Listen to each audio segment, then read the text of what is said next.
Mapalad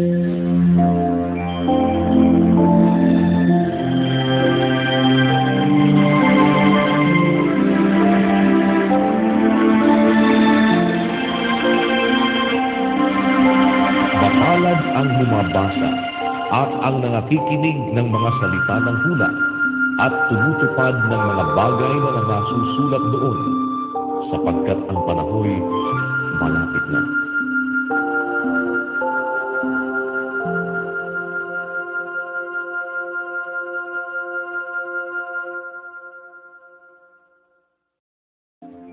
Gawa, Kapitulo 8. At si Saulo ay sumang-ayon sa kanyang pagkamatay.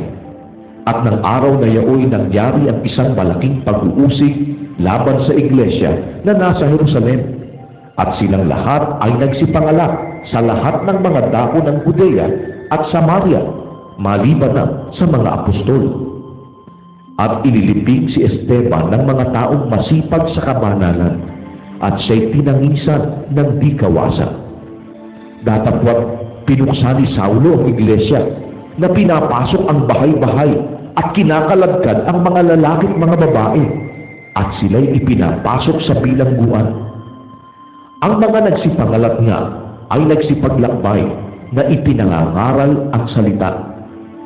At dumaba si Felipe sa bayan ng Samaria at ipinangaral sa kanila ang Kristo.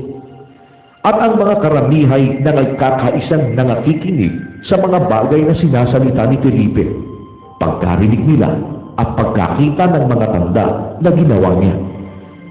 Sapagkat sa maraming may mga karumal-dumal na espiritu ay nangagsilabas-silab na nangagsisisigaw ng malakas na tinig, at maraming lumpo at pilay ang pinagaling.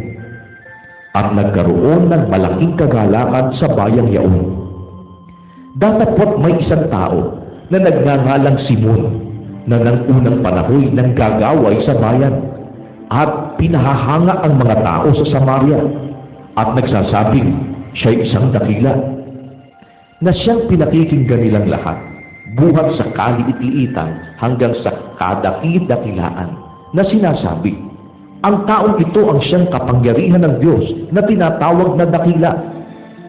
At siya'y pinakinggan nila, sapagkat mahabang panahon pinahahanga niya sila ng kanyang mga panggagaway. Datapwat nang magsipaniwala sila kay Felipe na nangangaral ng mabubuting balita tungkol sa kaharian ng Diyos at sa pangalan ni Jesucristo, ay nangabautismuhan ang mga lalaki at mga babae. At si Simon man ay naniwala rin, at nang mabautismuhan na ay nanatili siyang kasama ni Felipe. At nang makakita ng mga tanda at ng mga dakilang himalang ginawa, ay napahanga siya.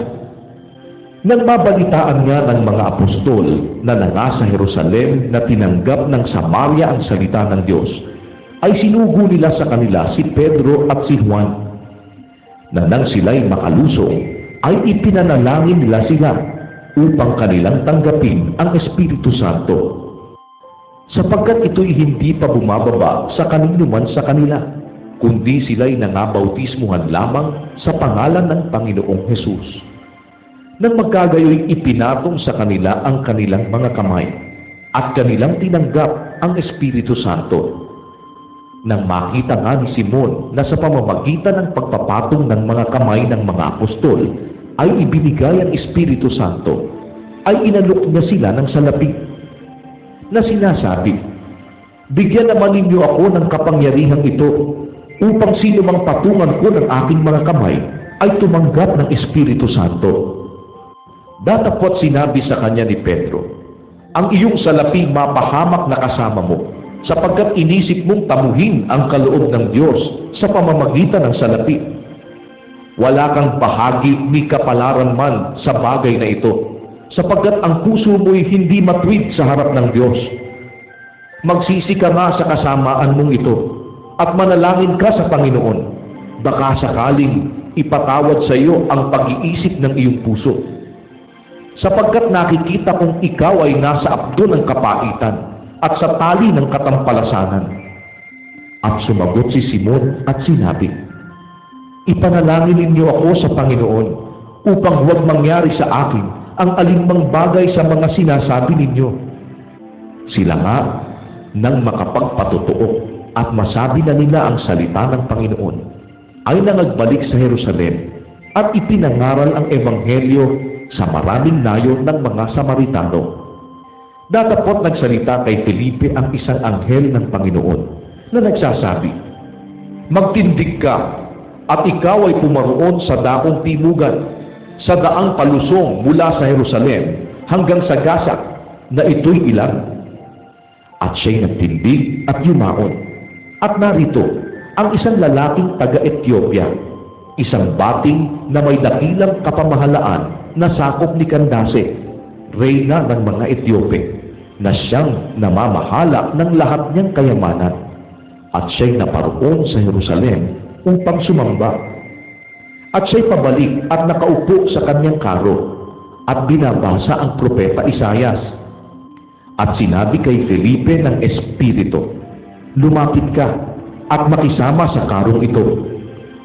At tumakbo si Felipeng patungo sa kanya at napakinggan niyang binabasa si Isaias na propeta at sinabi, "Nauunawa mo baga ang binabasa mo?" At sinabi niya, "Paanong magagawa ko maliban ng may pumatnubay sa aking sinuman?" At pinakiusapan niya si Felipe na pumanhik at maupong kasama niya. Ang dako nga ng kasulatan na binabasa niya ay ito. Siya'y gaya ng tupa na dinala sa patayan, at kung paanong hindi umimik ang kordero sa harap ng manggugupit sa kanya, gayon din hindi niya pinubuka ang kanyang bibig. Sa kanyang pagpapakababay, inalis ang kanyang paghuhukom. Sino ang maghahayag ng kanyang langit? Sapagkat inalis sa lupa ang kanyang buhay. At sumagot ang bating kay Felipe at sinabi, "Ipinamamanhig ko sa iyo, kanino sinasabi ng propeta ito?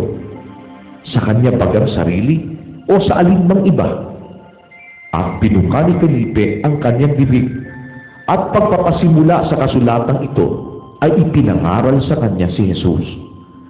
At sa pagpapatuloy sa daan, ay nagsidating sila sa dakong may tubig. At sinabi ng bating, "Narito ang tubig. Ano ang nakahahadlang upang ako'y mabautismuhan?"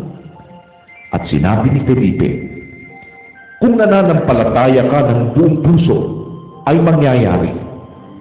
At sumagot siya at sinabi, "Sumasampalataya ako na si Jesucristo ay anak ng Diyos." At ipinag-utos niyang itigil ang karo, at sila'y kapwa lumusong sa tubig, si Felipe at ang bating, at kanyang pinautismuhan siya. At nang magsiahon sila sa tubig, ay inagaw si Felipe ng Espiritu ng Panginoon, at hindi na siya nakita ng bating, sapagkat ipinagpatuloy niya ang kanyang lakad na natutuwa. Ngunit nasumpungan si Felipe sa Azoto, at sa pagdadaan ay ipinangaral niya ang Ebanghelyo sa lahat ng mga bayan hanggang sa dumating siya sa Cesarea.